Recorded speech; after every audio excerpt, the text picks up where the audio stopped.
Proportionnellement à sa population, la Belgique est le pays qui compte le plus de citoyens partis faire le djihad en Syrie. Face à ce phénomène relativement récent, les autorités du pays sont déroutées. La crainte de nouveaux attentats comme celui du musée juif de Bruxelles en mai 2014 a justifié une approche répressive, en particulier avec les returnees, ces jeunes djihadistes qui ont fait le choix de rentrer au pays. Plusieurs initiatives promues au sein de la société civile ont récemment vu le jour et tentent de combler un certain vide.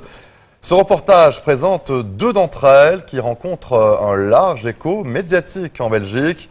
Elles prônent essentiellement la prévention et le dialogue et disposent de ce fait du soutien discret mais réel des autorités publiques. C'est un reportage de Cataline Landrabou. En Belgique, il est devenu la coqueluche des médias. Islamologue d'origine palestinienne, ce jeune chercheur est parti en Syrie où il a risqué sa vie pour partager le quotidien des jeunes djihadistes européens. À son retour, il décide de mettre à profit cette expérience et ouvre un centre de déradicalisation. Objectif, prévenir de nouveaux départs vers la Syrie, mais aussi réintégrer des combattants belges revenus du front. Sa méthode, le dialogue, l'écoute, sans aucune forme de jugement. C'est donc pour ça qu'ils partent en Syrie ? La raison pour laquelle les gens partent, c'est à cause de l'oppression. L'oppression des autorités et du gouvernement. Les gens ont l'impression qu'ils ne sont plus les bienvenus ici, car ils ne sont pas à l'image de ce que le gouvernement voudrait qu'ils soient. Arrêté à son retour de Syrie, Younes a écopé de 3 ans avec sursis. Ici, on n'essaye pas de le changer, mais de l'impliquer dans le projet pour lui ouvrir de nouveaux horizons. Ici, il peut me parler, canaliser ses émotions, ses frustrations. Il peut partager son histoire. Moi, je me contente de l'écouter.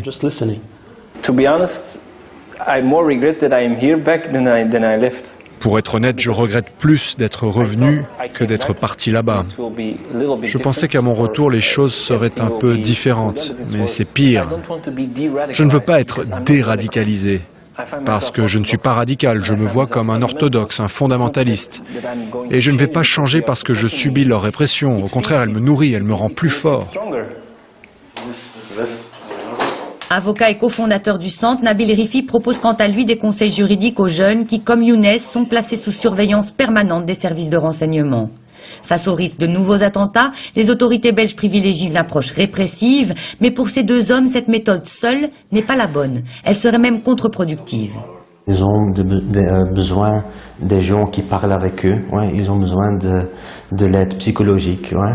Mais tout ça, c'est pas donné par le gouvernement. Et c'est pour ça qu'on a aussi décidé de faire quelque chose contre ce problème. On veut aussi aider les parents, comment traiter leurs enfants, comment ils peuvent aider dans la déradicalisation de leurs enfants. Trop souvent considérés comme des complices et non comme des victimes, un nombre croissant de parents de djihadistes viennent ici car ils n'osent plus se tourner vers la police.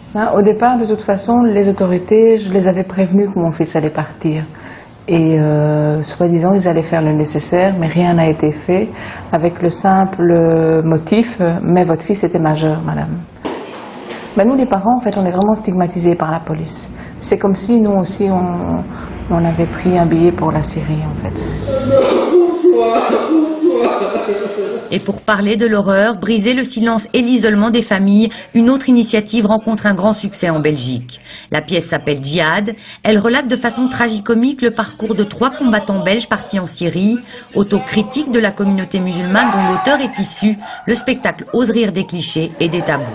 Tu dessines, hein? Non, je dessine pas, je gribouille. Bah disons les gars que moi,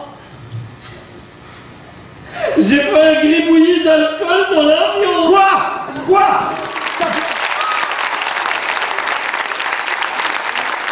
Et dans l'esprit des gens, il y en a qui voulaient pas venir parce qu'ils croyaient qu'on allait insulter l'islam, d'autres croyaient qu'on allait faire l'apologie du terrorisme. Et très vite, les premiers spectateurs sont venus voir et ont commencé à en rire. On rit très vite d'ailleurs dans le spectacle. Et c'est vrai que ça a un peu étonné pas mal de monde. De dire, mais enfin, ils sont complètement fous, ces gars, ils viennent rire de ça aujourd'hui. Et finalement, ça marche. Parce que le rire est rassembleur, ça rassemble tout le monde. En Belgique, 30 000 personnes ont déjà assisté à Djihad, dont de nombreux écoliers. Un succès qui lui a valu un label d'utilité publique dans le contexte de la prévention du radicalisme. La pièce s'exporte aussi en France. Déjà jouée à Arras, elle est également programmée à Nîmes et à Paris. L'asile politique, une tradition que la Belgique n'a jamais reniée. Ces 10 dernières années, le pays a connu une arrivée nette d'un demi-million de personnes, selon une étude de l'Itinera Institute, un think tank basé à Bruxelles. Et la Belgique a longtemps accordé la nationalité de façon généreuse. En 2008, un tiers de la population était musulmane, selon une étude de la Libre Belgique. Si la grande majorité des migrants s'est intégrée, certains quartiers se sont ghettoisés, minés par le chômage, le décrochage scolaire, la petite délinquance et le radicalisme religieux. Cette percée du fondamentalisme se ressent même dans la sphère publique. Le parti politique Islam, fondé en 2012, compte 2 élus communaux à Bruxelles. Il revendique ouvertement dans son programme l'instauration de la charia en Belgique.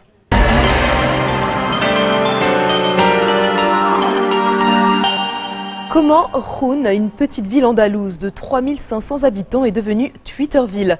C'est à l'initiative du maire, José Antonio Rodríguez, que le réseau social est devenu un moyen de communication avec ses administrés.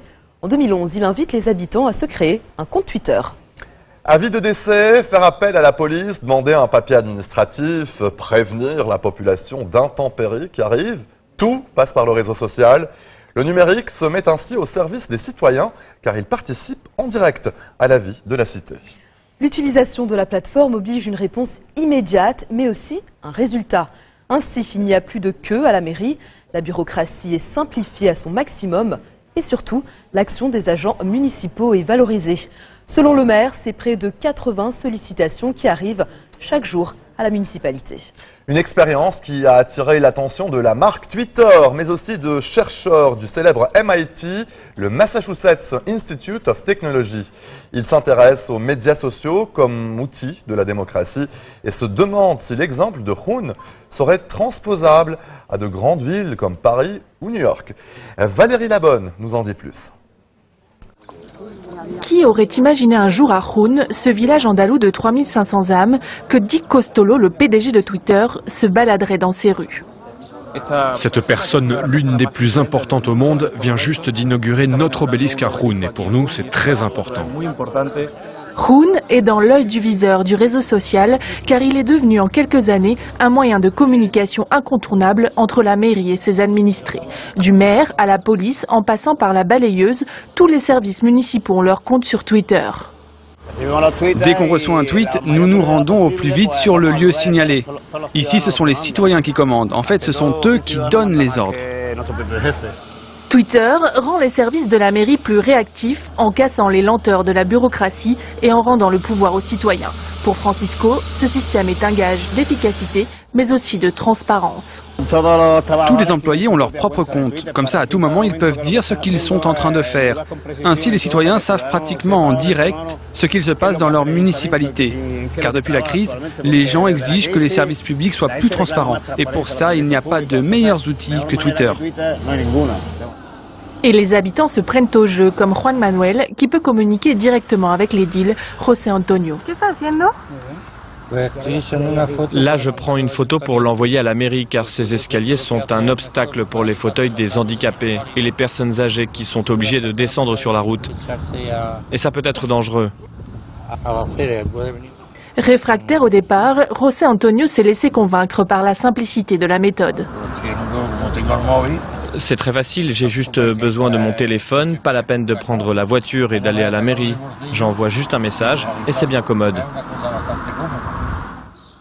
C'est le maire José Antonio Rodríguez qui a décidé de se lancer dans l'aventure. Alors que sa ville a déclaré l'accès à Internet comme droit universel, il crée un réseau virtuel. Il forme les personnes âgées et à l'arrivée des réseaux sociaux, encourage ses administrés à créer leur compte. Lui est en veille permanente et recharge son portable plus de 7 fois par jour, une façon de décentraliser le pouvoir. Ici, on considère les coups de téléphone comme des pertes de temps, car les appels tombent souvent à des moments inopportuns. C'est dépassé. Avec le nouveau système, je réponds dès que je peux, dans les 20 minutes ou au maximum dans l'heure. Et ainsi, j'agis au plus vite. Et c'est ce qu'exige ma fonction et c'est ce que veulent les citoyens. Par l'ampleur de ces échanges, ce village andalou est apparu sur les cartes de Twitter comme l'un des lieux les plus actifs au monde.